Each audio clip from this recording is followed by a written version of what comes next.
You think it's fair that the lion gets to kill the gazelle? It's not fair. No. Of course it's not fair. There's nothing fair in nature.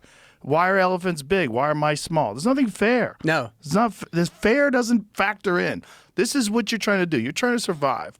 Obviously, you can go to the store, but out here, there's no fucking stores. No. So out here, if you want to survive, if we lived here forever, this is the only environment you're ever going to be here till your heart stops beating. Correct. This is the only one way. You've got to figure out the wind. You got to figure out where they are. You got to pattern them. You got to figure out how to sneak up on them. You got to figure out how to execute a shot without getting buck fever. Yep. You got to do all these things. Like, this is the only way.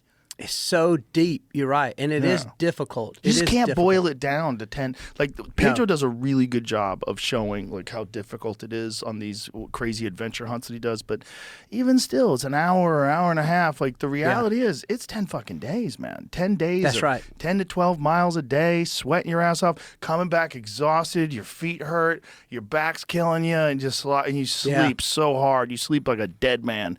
And then that alarm clock goes off at 4:30 in the morning. You're like, oh, you get some coffee in you with a jet boil, and you're freezing, and you're trying to warm your hands up, and then you're off again. Yep.